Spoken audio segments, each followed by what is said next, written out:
दृष्टि भगवान को देखोगे वैसे ही दृष्टि में भगवान बदल जाएंगे। रावण ने शत्रु के रूप में देख लिया भगवान राम को, तो शत्रु दिखाई दे रहा है कि नहीं? पर वही हनुमान जी हैं, हनुमान जी को क्या रूप में दिखाई दे रहे हैं? हनुमान जी को अपने इष्ट के रूप में राम दिखाई दे रहे हैं। तो राम कौन है? राम कल्पना नहीं है, राम एक चरित्र है जो हम सबके जीवन में होना चाहिए। देखो मंत्री लोग, सरकारें क्या बोलती है, हम राम राज्य लाएंगे।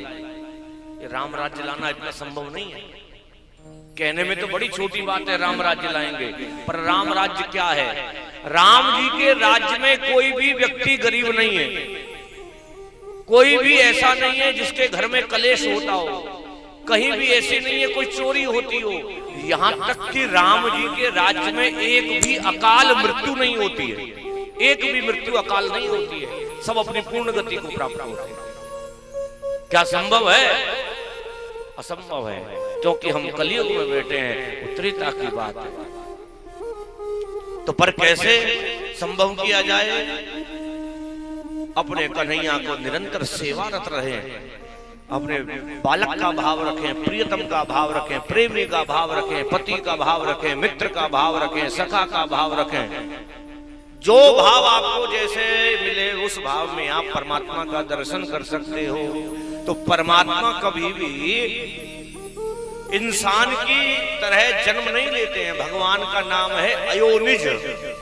अयोनिज का अर्थ है जो मानव के द्वारा की गई सृष्टि के हिसाब से उत्पन्न नहीं होता है, अपने द्वारा ही अपने हिसाब से जो आए वही परमात्मा है। बहुत सारे लोग होते हैं, किसी को संतान होने वाली हो ना, फोन करते, महाराज जी ऑपरेशन कराना है, कोई बढ़िया सा नक्षत्र बता दो। उस दिन ऑपरेशन कराएंगे जिस दिन आप कहोगे। मैंने कहा भैया ये हमारे हाथ का विषय नहीं है, ये प्रकृति है, और जिसको जब आना है वो हमारी इच्छा से नहीं आएगा, वो उसकी इच्छा से आएगा। तो इसमें हम करने वाले कुछ नहीं है, फिर भी नहीं मानते। महाराज जी आप तो बता दो। और कई की बात ऐसी हुई, उसने खूब नक्षत्र निकलवा लिया, खूब समय निकलवा लिया ऑपरेशन का। अब जब ऑपरेशन का समय आया तो उससे पहले बच्चा हो गया, उसके बाद हो गया। अब निकलवाओ नक्षत्र समय, क्या करवाओगे? प्रकृति है ये, और प्रकृति अपने हिसाब से चलती है। प्रकृति के साथ छेड़छाड़ नहीं करनी चाहिए। हम लोग आज जो संतान उत्पन्न कर रहे हैं उसकी प्रकृति से हमने छेड़छाड़ कर दी। पहले तो माताएं जो गर्भ धारण करती हैं वो गर्भ को ही संरक्षण नहीं दे पाती हैं, जो सुरक्षा गर्भ को मिलनी चाहिए वो नहीं दे पा रही हैं।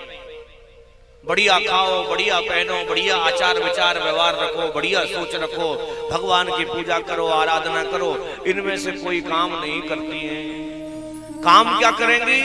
जो कोई ना सुना होगा ना देखा होगा। घर वाले कहेंगे मीठा मीठा खाया कर, तीखा मत खाया कर, और जीवन में तीखा नहीं खाया हो, जब गर्भ धारण करेंगी तो सबसे ज्यादा तीखा खाएंगे। क्यों भाई? हमने गर्भ को एक मजाक बना करके रख दिया। गर्भ मजाक नहीं है, इसकी सेवा सुरक्षा ऐसे करो मानो आप अपने गर्भ में लड्डू गोपाल का ही दर्शन कर रहे हो। भगवत गीता पढ़ो, अन्यत्र ग्रंथ पढ़ो, अपने आचार विचार को शुद्ध रखो, तब देखना आपके अंदर जो गर्भ पल रहा है उस गर्भ के प्रकट होने पर, जन्म लेने के बाद उसके लक्षण बदल जाएंगे। आप जो खाएंगे वो गर्भ को मिलता है, आप जो सुनेंगे वो गर्भ में जाता है, आप जो बोलेंगे वो गर्भ में, यहां तक आपके अंदर जो सोच होगी ना, सोच भाव, वो भाव भी उस गर्भ में जाता है। साइंस कहता है 99% ब्रेन डेवलप हो जाता है गर्भ के अंदर। आप जितना बच्चे को अच्छी अच्छी बातें सुना है उतना लाभ, पर हमने उसको विपरीत करना प्रारंभ कर दिया। तो भगवान का जन्म नहीं होता है, भगवान होते हैं प्रगट। इसलिए गोस्वामी तुलसीदास ने लिखा, भय प्रगट कृपाला दीन दयाला। क्या हुआ? भगवान हुए प्रगट।